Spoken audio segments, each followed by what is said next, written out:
नमस्कार दोस्तों। Gas metal arc welding के इस भाग में आपका स्वागत है। इस वीडियो को एनसीवीटी पाठ्यक्रम के वेल्डर व्यवसाय के अनुसार तैयार किया गया है। इसे पेश कर रहा हूं मैं अंकित श्रीवास्तव। आइए चलिए देखते हैं gas metal arc welding. Gas metal arc welding के बहुत सारे नाम होते हैं, जिनमें से कुछ मेजर नाम हम आपको यहाँ पे दे रहे हैं।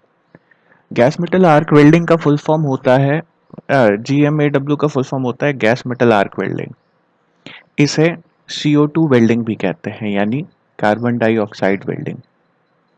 कभी कभार आप कहीं किताबों में या क्वेश्चन पेपर्स में इसे MIG के रूप में भी पा सकते हैं। MIG यानी metal inert gas.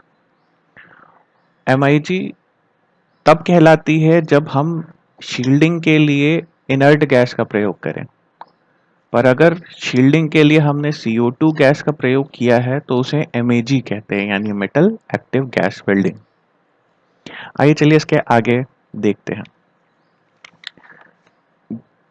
Gas metal arc welding या GMAW में आपको जो सुरक्षा अपनानी है वो आर्क वेल्डिंग की तरह ही है, यानी आर्क वेल्डिंग की सभी सुरक्षा आपको इसमें ध्यानपूर्वक अपनानी है। पर कुछ इम्पॉर्टेंट बात भी होती है इसमें, जो आर्क वेल्डिंग से ये थोड़ी अलग हो जाती है। इसीलिए उन कुछ पॉइंट्स के लिए सुरक्षा अत्यंत आवश्यक हो जाती है, जैसे अल्ट्रावायलेट रेज। दोस्तों आप जानते हैं यहाँ पे जब गैस मेटल आर्क वेल्डिंग की बात करते हैं तो इसका जो इम्पैक्ट होता है, यानी इसकी वेल्डिंग जो होती है वो थोड़ी सुपीरियर क्वालिटी की होती है आर्क वेल्डिंग से। इसीलिए इसमें अल्ट्रावायलेट रेज जो निकलती हैं वो आर्क वेल्डिंग से ज़्यादा इंटेंसिटी की होती हैं। इंटेंसिटी की ज़्यादा होती हैं, इसका मतलब हमें इनसे सुरक्षा भी अधिक चाहिए रहती है। तो आपने एक वर्ड सुना होगा, जब भी हम ग्लासेस की बात करते हैं आंखों के सुरक्षा के लिए, तो DIN डिन करके एक शब्दावली आती है। डिन का मतलब जर्मन शब्द है ये, जिसका मतलब होता है डिट्यूशन इंस्टीट्यूट फॉर नॉर्मंग। यानी इसे अगर हम सरल भाषा में अंग्रेजी में समझना चाहें तो इसका मतलब होता है जर्मन इंस्टीट्यूट ऑफ स्टैंडर्डाइजेशन। यानी ये विश्व में जानी मानी स्टैंडर्डाइजेशन की एक संस्था है जो स्टैंडर्डाइजेशन करती है चीज़ों का, खासकर वेल्डिंग का। तो इसी स्टैंडर्डाइजेशन कोड के अंतर्गत जब हम फेरस मेटल का, यानी लौह धातु का, लोहे के कोई भी अलॉय का अगर हम वेल्डिंग करते हैं GMAW से, तो हमें 12 नंबर का ग्लासेस यूज करना चाहिए, यानी A-12। ये इसका स्टैंडर्ड फॉर्म है। A-12 फेरस मेटल के लिए और A-11 नॉन फेरस मेटल के लिए। ये बात दोस्तों आप ध्यान में रखिएगा। हमेशा इनको बूथ में करना चाहिए या किसी ऐसे एरिया में करना चाहिए जो कवर्ड हो। अन्यथा आपकी सुरक्षा तो आप अपनी कर लेंगे, परंतु आपके आसपास जो होगा उसकी आंखों पे भी इसका बुरा प्रभाव पड़ सकता है। हीट हीट तो किसी भी फॉर्म में हो वो नुकसान ही करती है। ये जलने या आग लगने का कारण बन सकती है, इसीलिए इसमें हीट का हमें ध्यान देना चाहिए।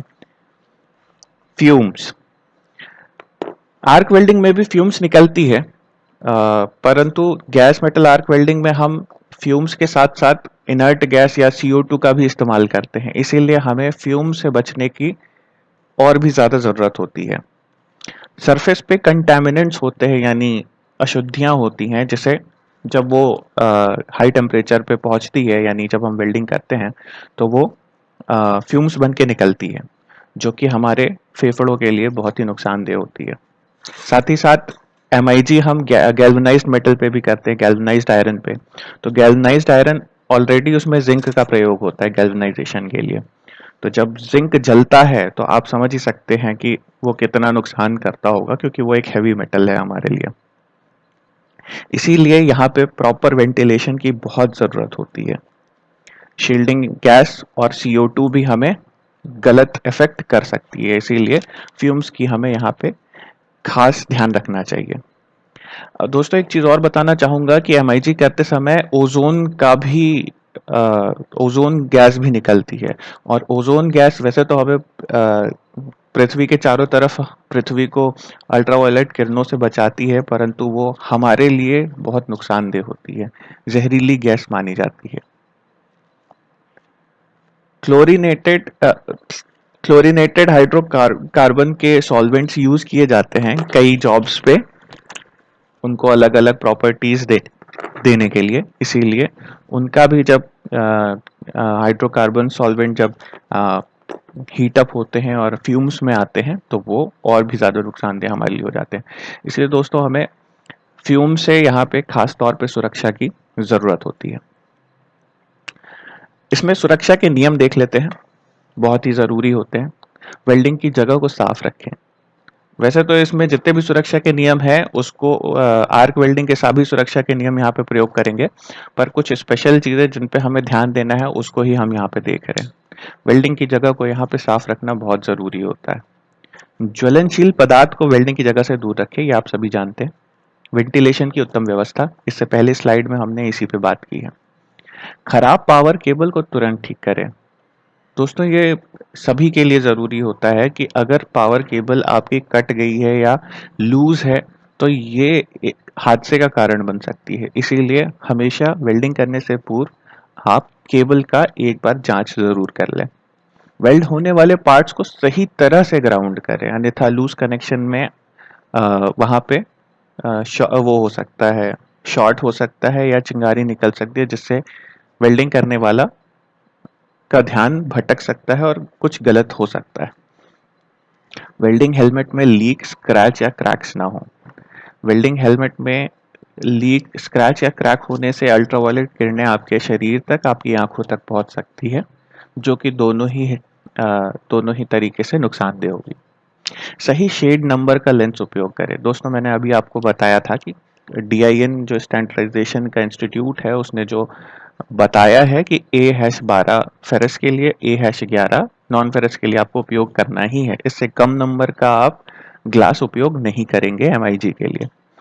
ग्राइंडिंग के समय सुरक्षा गॉगल्स का उपयोग करें, ये तो आप सब जानते हैं, वेल्डिंग के ये वर्कशॉप के रूल्स हैं। बिना चश्मे के आर्क ना देखें। आर्क रेडिएशन से बचने के लिए पूरा शरीर ढके। अल्ट्रावायलेट किरणें आपके शरीर को भी नुकसान पहुंचा सकती है, इसीलिए आपको पूरे शरीर को आपके लेदर क्लोथिंग से ढकना जरूरी है। ये बात थी MIG की। इसी में हम कुछ सुरक्षा TIG के लिए भी देखेंगे, क्योंकि TIG और MIG में फर्क सिर्फ इतना होता है कि TIG में हम जो इलेक्ट्रोड यूज करते हैं वो होता है हमारा टंगस्टन का, बाकी की सारी चीजें व्यवस्थाएं लगभग एक जैसी होती है। TIG जो होता है इसमें मैं एक छोटा सा डिफरेंस आपको और बताना चाहूंगा कि MIG AC और DC दोनों करंट में किया जाता है, जबकि TIG सिर्फ AC में किया जाता है। तो यहाँ पे करंट से कुछ अलग से सुरक्षा अपने को चाहिए रहती है, स्पेशल ध्यान देना पड़ता है, उसको देख लेते हैं। निर्धारित स्पेसिफिकेशन का ही फ्यूज प्रयोग करें। अगर आप निर्धारित स्पेसिफिकेशन से अधिक पावर का फ्यूज यूज कर लेते हैं या अधिक कैपेसिटी का फ्यूज यूज कर लेते हैं तो क्या रहता है कि करंट का जब ऊपर नीचे करंट का जब वेरिएशन होता है तो फ्यूज नहीं ब्रेक होता है, और फ्यूज नहीं ब्रेक होने से जो अंदर के AC इक्विपमेंट्स लगे हुए हैं, बहुत हाई फ्रिक्वेंसी इक्विपमेंट्स होते हैं, वो खराब हो जाते हैं और ये आपको अधिक नुकसान कर देगा फ्यूज की कीमत से कहीं ज्यादा। मशीन की अर्थिंग ज़रूर चेक कर ले, ये बहुत ही आवश्यक है, क्योंकि AC करंट में है आप, शॉक का तुरंत आपको पता चलेगा, इसीलिए अर्थिंग ज़रूर चेक कर लें। इलेक्ट्रिसिटी बोर्ड के मापदंडों के अनुसार ही मशीन को इंस्टॉल करें। जी हाँ, मशीन के साथ आपको एक गाइड बुक मिलती है, एक मैनुअल मिलता है, जिसके अनुसार ही आप इस मशीन को इंस्टॉल करें। इलेक्ट्रिकल कनेक्शन लूज ना हो, बिल्कुल सही। चालू मशीन को खोलने की कोशिश ना करें, ये तो हर कहीं पे आपके लिए ध्यान देना ज़रूरी रहता है। और मशीन के अंदर सुधार करते वक्त प्राइमरी वोल्टेज स्विच बंद कर दें एवं फ्यूज निकाल दें। ये सभी सुरक्षाएं आपके लिए आवश्यक हैं, अन्यथा आप झटका खा सकते हैं। देखिए यहाँ पे वोल्टेज सप्लाई जो होता है वो 80 वोल्ट सर्किट का होता है, तो ज़्यादा नहीं होता है, परंतु आपको झटका देने के लिए काफ़ी होता है। इसीलिए ध्यान दीजिएगा कि पावर सप्लाई में किसी भी तरीके की नमी ना हो। पावर केबल ग्राउंड केबल एवं टॉर्च सूखी होनी चाहिए। उसमें नमी होने से आपको झटका लगने के चांसेस या आपको शॉक लगने के चांसेस बढ़ जाएंगे। पानी वाले क्षेत्र में रबर के बूट और ग्लव्स का प्रयोग करें। जहाँ पे भी आपको अगर पानी से रिलेटेड कोई वेल्डिंग करनी है तो आप ये ध्यान रखें कि आप लेदर की जगह रबर के बूट और ग्लव्स स्पेशली प्रयोग करें। सुनिश्चित कर लें कि ग्राउंड केबल वर्कपीस से जुड़ी है। जी हाँ, ये सुनिश्चित कर लें आप कि ग्राउंड केबल सही तरीके से कनेक्टेड है। टीआईजी में एक और मुद्दे पे हम बात करेंगे कि टीआईजी में हम इनर्ट गैस का, जब ये इनर्ट गैस के लिए है तो आप एमआईजी के लिए भी इसे समझ सकते हैं, एमआईजी और टीआईजी दोनों के लिए।